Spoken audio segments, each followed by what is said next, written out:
All right, welcome back to another episode of the Built to Grow podcast. I'm your host, Randy Angston, joined by Mr. Zach Columbia today. It's me. I'm here. It is. It's the two of us at the table. Tim is across the country educating himself in the world of AI. Yeah. So while he's out of the seat, we're going to continue to bring you guys some knowledge bombs and continue to problem solve the world of fitness. But we got a great episode today.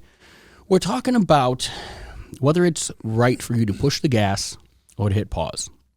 Coming off, Tim and I did an episode, kind of the Trump effect, how the end, maybe Q4, but probably even the second half of 2024, business owners, clients, a little bit of everybody, we felt like everybody was waiting to see what was coming, see what was happening with the election. But now that stuff's decided, what have you done differently? And what are you doing differently for your business to either take advantage of the situation that's coming, or, are you still sitting around kind of waiting to see how things pan out? But, for today's episode, we definitely want to bring you guys some ideas on how you can push the gas. We believe that there's no time to ever take your foot off the gas pedal, if you may. But, we'll get into it a little bit. Zach, what are your thoughts on kind of how the last, like I said, kind of the second half, but definitely the final quarter of last year, how that shaped up, and what you see kind of taking place and transpiring already? Yeah, I think just from feedback from gyms and business owners, it all kind of started maybe May, June, July. Across the board, things started to get a lot tougher for everybody, and people were. I think they felt the election coming, and so clients were maybe canceling their memberships, trying to save some money, or just new bodies weren't walking through the door at the same rate as they were before.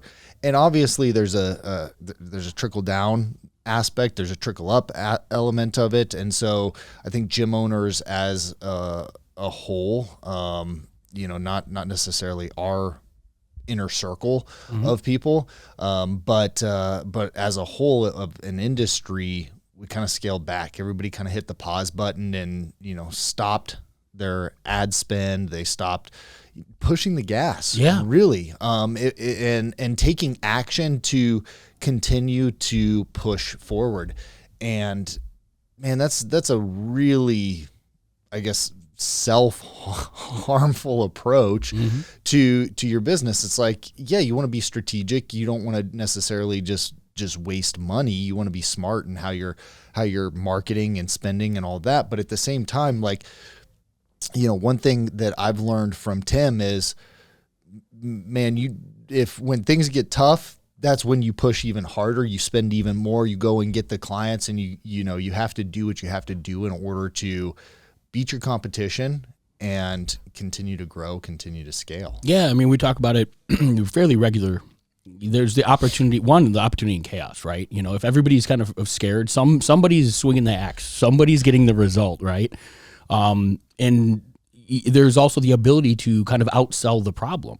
If you're getting cancellations, if you're losing clients, obviously you're taking that hit to your EFT. What is your option? You know what I mean? Obviously retention, what you can do to save the bleeding, is one aspect. But at the other end of the spectrum is, do you continue to market to new business and try to pull in new leads? Lately, I've been talking to gym owner after gym owner, and it's weird to me that so many of them have taken that kind of pull out of the water. They're not marketing like they traditionally have, because there is the diminishing return, right? There's less bodies coming in the gym with the same ad spends and the same effort. And that's where obviously interpreting your data and understanding your math of marketing and things like that come into play. But ultimately, you should never stop the train, right? Like, the momentum still needs to be there. When we talk about multiple poles in the water, you should have the ability to pull from different buckets, if you may, right? So let's just say, your Facebook ads aren't giving you the return that they have in the past. Don't shut them off and cancel, stop it entirely. Maybe you pull back some of that funding or some of that spend, and then you redistribute that into other areas, right? Google. We know I've got a lot of people now that are starting to talk about direct response marketing, mailers, direct mail, snail mail. We've run win back campaigns to our current list. Like there's always opportunities to be pulling new business into your facility, and you should be playing across that entire spectrum consistently. And so, right now, I think that because of what we're coming out of, because of what we've seen the last half of 2024, it's kind of created this perfect opportunity for 2025 to be a big win for gym owners. Tim and I touched on it a little bit on the prediction show. And I think that with the overall focus around health that's coming in, with RFK and his push, the last year, 2 years, strength training has become kind of like back in the limelight. This is your guys' opportunity to really excel for the first time in a long time. We've gotten out of the kind of the fear and the problems that came with COVID. There might be a benefit to that though, because it did open up a lot of people's eyes to who is in charge of their health, and a lot of that turns back on them as the individual, right? And so now they're going to be the ones making the decision on how to go and address their health, and if you're doing it right, a fitness program, and training at a gym can absolutely be a solution to their problem. Yeah, I mean, you said something to me before we started this episode, is like, hey, Planet Fitness has been hammering people for the last 2 months. At least, at least.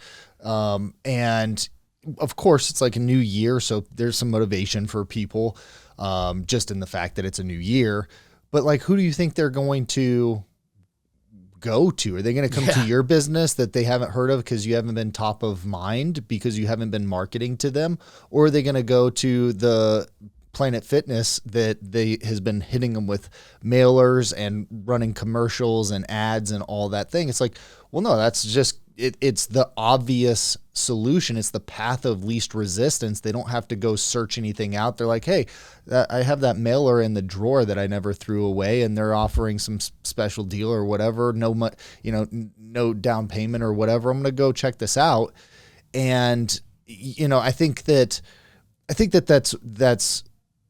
bigger issue here is that gyms just don't know what to do. Like training facilities, they just don't know what to do or how to market or what actions to take.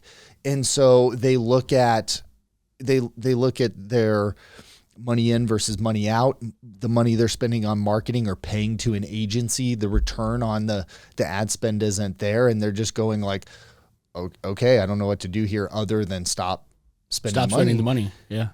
And that's, guys, there's, like you said, there's always different approaches that we can take. Sure. Like we're never going to, at some point maybe, but we're never going to stop spending on Facebook and Meta marketing. Sure. Right. It's always going to be there. Now we might reduce the budget a little bit and be strategic about it, but we're just going to reallocate those funds to then doing some direct, response mailing. We might, we did a gift card campaign. Yep. Like, hey, things aren't firing over here. Our marketing cost on Meta is getting really, really high, but this is the perfect time of year for us to send gift cards out to all of our members and say, hey, here's, we want to make your shopping a little bit easier. Here's, 2 gift cards for 1 month of unlimited training for you to gift to somebody. Yeah. Right. So that's a marketing play for us. We started ramping up Google as opposed to our Google ads as opposed to like Facebook. Like there's different avenues that you can take. Obviously the newsletters, the emails have to be consistently going out to your members. Like that's how you stay top of mind, is you're providing good educational content that's actually valuable to them, that's landing in their inbox on a regular, consistent basis. And they're reading your articles or watching your videos or listening to your gym's podcast and going, okay, like those guys are the ones that when I do get to that point that I'm going to take some action, I'm going to them. Yeah. And we had plenty of people that like they came in from like a Facebook ad and they never took any action on that. With the CLA was nurturing them. We never, they got whatever, 5 voicemails and 14 text messages. And then they went into our long-term nurture. So they are getting those emails and things. And like, I kid you not, the day after the election, people just started showing up, man. And they were calling. And so if we hadn't been marketing during that time, they would have gone somewhere else. Yeah. They were just waiting for somebody to give them permission to say, hey, it's okay for you to take some action now. Same thing applies at the new year. Same thing applies when it's spring and summer's coming and people want to get in shape for summer. It slows down a little bit in summer, depending on your, seasonality, where you're located and all that. But then school starts, and that's another reason. And so it's just this cyclical thing. You should have a system in place that like stop and step back and think about, hey, what's the cycle look like? Marketing cycle look like for us? And then when should we press the gas? And then when is it time to maybe, peel back a little bit and not stop pushing the gas, but just reallocate to something else that's going to make more sense? Very well said. Yeah. I mean, perfect way of explaining it too, because what I took from that was, there's value in every lead. You know what I mean? There's value in the list that you're building. There's the timing aspect, right? Just because they raised their hand, saw the ad, opted in, doesn't mean right now they're ready to take action. But the leads that are coming in entered the arena months ago, right? And if you didn't have a long-term nurture, if we weren't consistently providing value, raising that level of awareness, positioning your guys' self as the resident local experts in fitness, that's what creates that top of mind. And so to your point, right, when they're ready to take action, they know exactly where to go and who to speak with to get the result that they're looking for. Yeah. And it's not a hobby, guys. There we like go. you can't throw out an email and be like, oh, everybody's going to schedule an appointment consultation with me now at this point. Like, think about that. We spend whatever, $5,000 a month on marketing on Meta to build a list. Those lists go into the CLA, Client Lifecycle Automation. They're getting nurtured automatically. If they don't take action immediately, then they're going into long-term nurture. There's newsletter emails that go out that they're getting then. There's podcast announcements that go out that they're getting. There's nutrition tips that they're getting.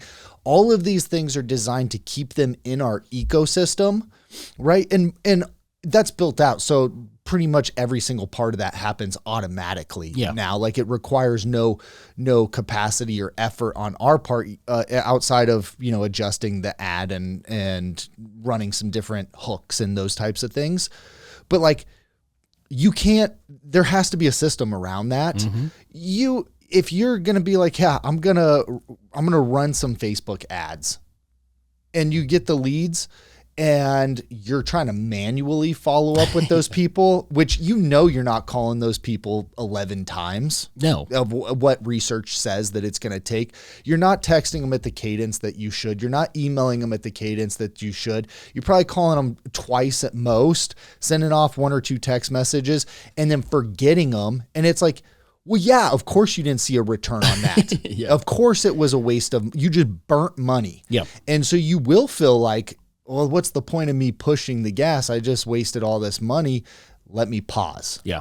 And then your business doesn't grow, and probably the opposite, because you're always going to have clients that are canceling it. So it's like, you always have to be strategic and always be building and growing and focused on that. There's even if your gym's at capacity. Yeah. Amen. Right. Tim and I have had this conversation. We're like, well, we're basically at capacity. Well, let's scale back a little bit, but we're not going to stop, because it's sooner or later somebody's going to walk in my office and be like, hey, I'm moving, or hey, your trainer sneezed and I didn't like that, and I'm going to cancel my, you know how clients are. Like, you could be as good as you can possibly be. You can never take your foot off the gas. Absolutely.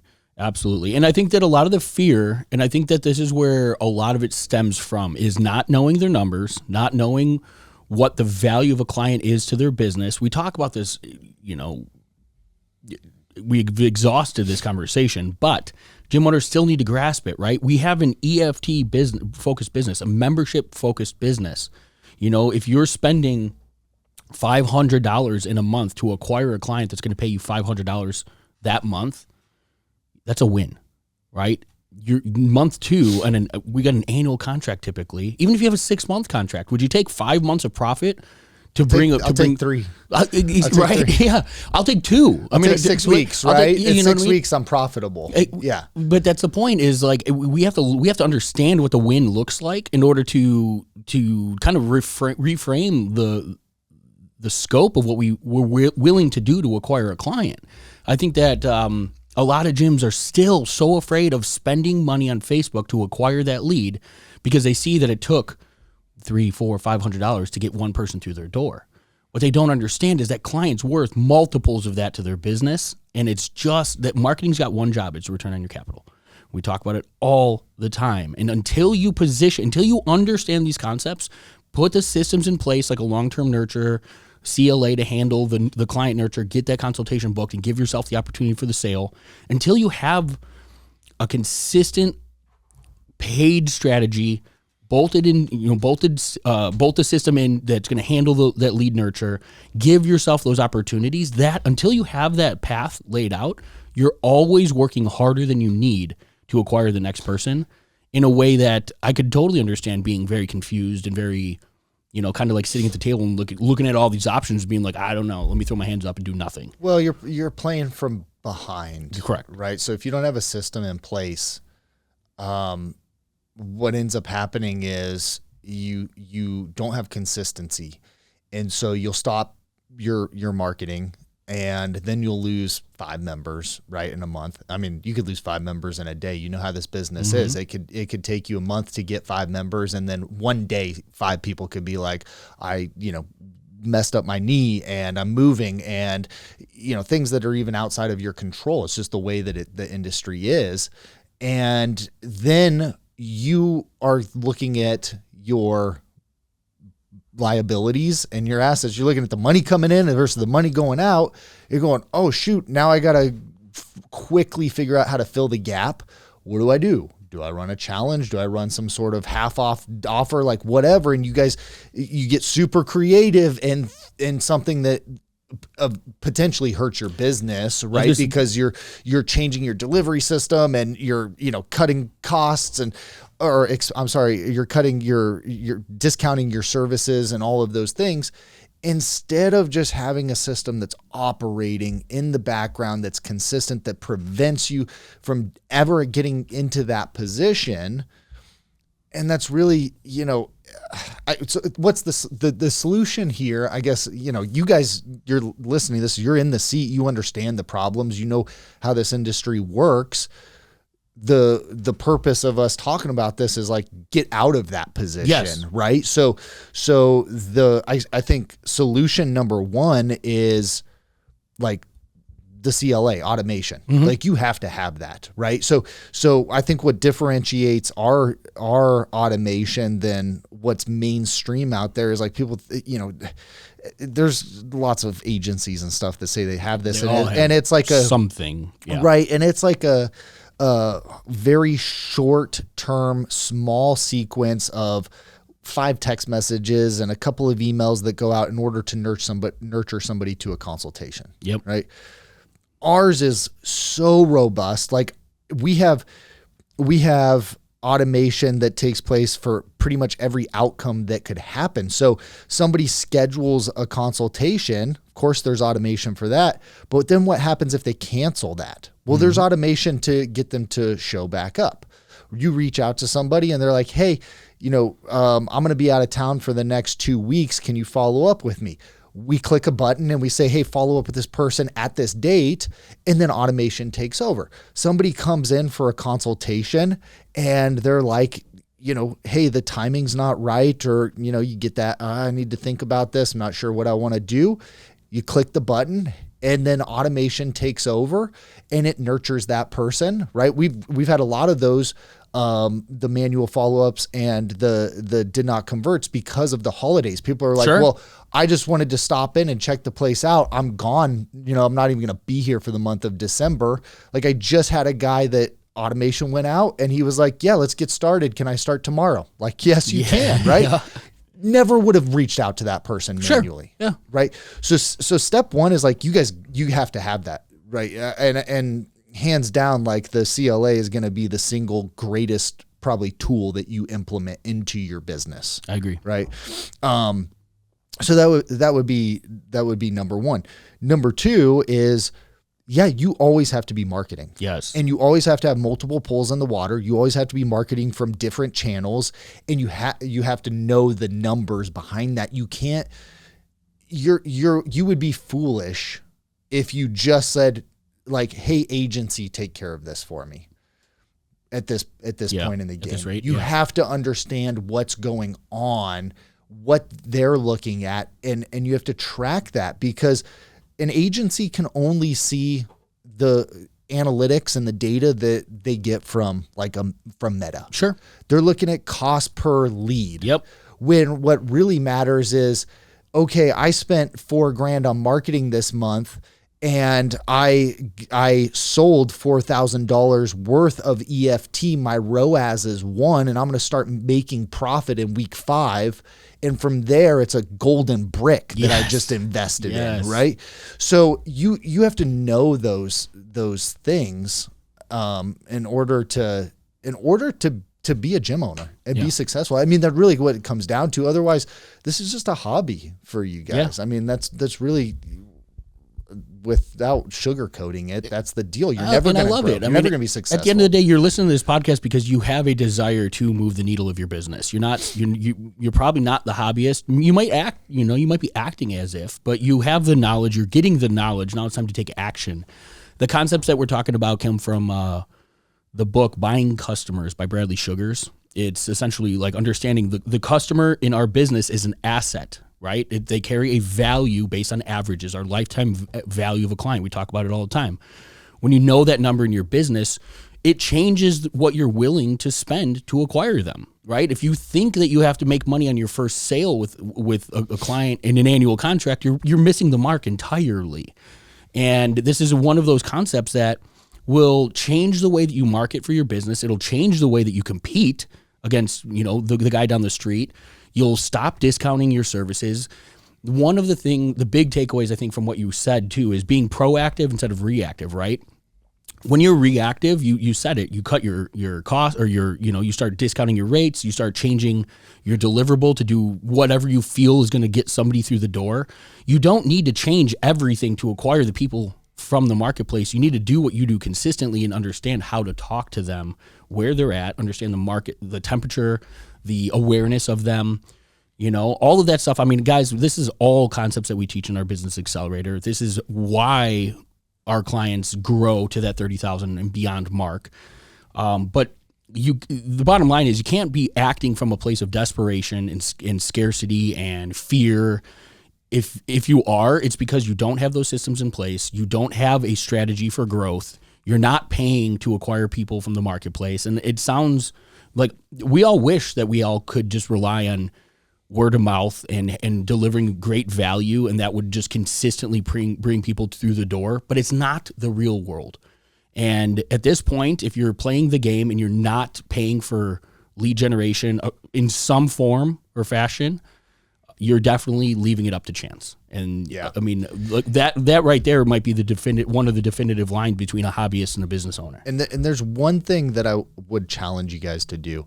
Go on Facebook or Instagram and look at Legacy Personal Training. There you go. Go to our Facebook, go to our Instagram, and look at the frequency and the volume of posts and content that we put out. We get basically no return on that. Sure. There's no spend on it. It's just content that we're putting out, and we do it as a necessary evil. But if you guys think that, because this is the trainer brain, right? I know where you're going. Like if I'm going to, record a video of me talking about a RDL in my gym and then post it, and that's going to somehow result in members for me, you are sadly mistaken. That is not a marketing strategy. Correct. So I just want to put that out there because that's a very common thing in our industry. So it's like, you can go to our pages, look at the volume. You probably can't keep up with that amount of volume that we put out, And because we have a VA team Sure. that does it, I'm not creating that content, right? Like I might create some of it, but then I'm not. Somebody else is doing it, somebody else is deploying posting it, it and creating the images and all that stuff. But like that's not going to get you anywhere, right? So that's the point that I wanted to make is don't think that, oh, okay, our message is not, hey, just be more visible. Yeah, there you go. Social media, that's not what we're talking about here. Yeah, there's got to be a strategy behind it. You know, and even if you did those videos and you had the calls to action and you asked them to, you know, click or DM you or do all of that type of stuff, guys, it is going to be fractional compared to a paid Facebook campaign that's designed to generate leads, and that's its only intent and purpose. You're going to run a campaign. Maybe somebody then clicks and they look at your page and like, these guys are legit. And then it prompts them. But that's not how you get people into your ecosystem. Yeah. Right. So, well said. I mean, I think we drove the point home. I mean, you guys this is the beginning of a brand new year. You right now listening have the opportunity to make this the most beneficial financial growth year that you've ever had. Or you can, you know, hit coast and you could ride this wave till, you know, the end of the year. And then, you know, you'll be listening to this podcast next year wondering, what should I have done differently? Why you got left behind. There you go. Yeah. So here's your opportunity to skate to where the puck's going. I think, you know, we've given you some good ideas, tactical things that if you don't have a paid ad strategy in your business, if you don't have the systems and automation like a CLA, if you need help with all of these things, guys, we have those solutions available. Jump on a call with me. We'll talk through it. I mean, I'm not going to hard sell you on any of it. We're going to give you the options. And if it's right for you, then let's, you know, take action together and we'll help you get there. But that's all we have for this episode. Keep changing lives. See you in the next episode. All right. Thanks for listening to another episode of the Built to Grow podcast. If you want more help growing your business, join our free Facebook group, Profit Accelerator, helping training gyms grow to $30,000 a month and beyond. We'd love to see you there. Go check out the show notes for the link and keep building something great. And we'll see you in the next episode.